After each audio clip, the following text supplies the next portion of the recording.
وعلیکم السلام ورحمۃ اللہ وبرکاتہ۔ بسم اللہ الرحمن الرحیم۔ آپ نے پوچھا کہ اگر کسی شخص کو غصہ آتا ہے تو غصے کو کس انداز میں کنٹرول کیا جا سکتا ہے کہ غصہ بھاگ جائے؟ اس کا جواب یہ ہے کہ اگر غصہ آئے تو پھر اس صورت میں ایک طریقہ تو یہ ہے کہ وہ وضو کر لے۔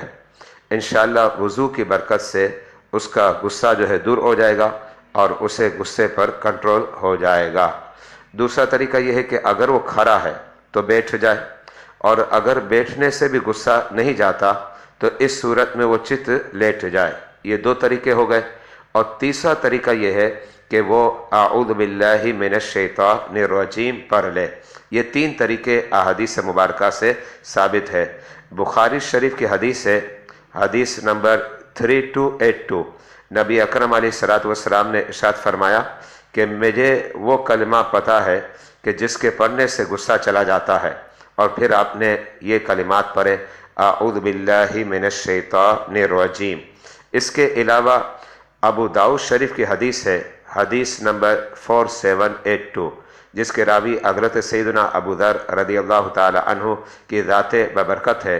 نبی اکرم علیہ الصلوۃ والسلام نے ارشاد فرمایا، اذا غضب احدکم، جب تم میں سے کسی کو غصہ آ جائے، وہو قائم، اور وہ کھڑا تھا، فلیجلس، چاہیے کہ وہ بیٹھ جائے، فإن ذهب عنہ الغضب، پس اگر غصہ چلا گیا تو صحیح ہے، اب بھی غصہ نہیں جاتا تو میرے آقا علیہ الصلوۃ والسلام نے فرمایا وإلا فلیضطجع، جس کا مطلب یہ ہوا کہ اب وہ چت لیٹ جائے۔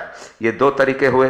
اور تیسرا طریقہ ابو داؤد شریف ہی کی حدیث ہے، حدیث نمبر ہے 4784، رسول اللہ صلی اللہ علیہ وآلہ وبارک وسلم نے ارشاد فرمایا، ان الغضب من الشیطان، کہ غصہ شیطان کی جانب سے ہوتا ہے، وان الشیطان خلق من النار، اور شیطان کو آگ سے پیدا کیا گیا ہے، وانما تطفئ النار بالماء، اور آگ کو بجھانے کا طریقہ کیا ہے؟ پانی ہے، کہ پانی سے آگ کو بجھایا جا سکتا ہے۔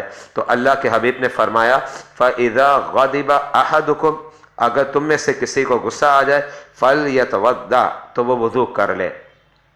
اس کے علاوہ علماء کرام نے وظیفہ بھی بیان کیا ہے، اور وہ وظیفہ ہے سورہ انبیاء کی آیت نمبر 69، کہ جسے بہت زیادہ غصہ آتا ہے یا تو وہ خود اس کا وظیفہ کرے یا سامنے والا پڑھ کے اس پر دم کر دے۔ اور وہ آیت کریمہ اس انداز میں ہے، قُلْنَا يَا نَارُ كُونِي بَرْدًا وَسَلَامًا عَلَىٰ إِبْرَاهِيمَ واللہ اعلم بالصواب۔ محمد وسیم ضیاء، مرکز العلوم الاسلامیہ اکیڈمی، بادامی مسجد، مٹھادہ، کراچی، پاکستان۔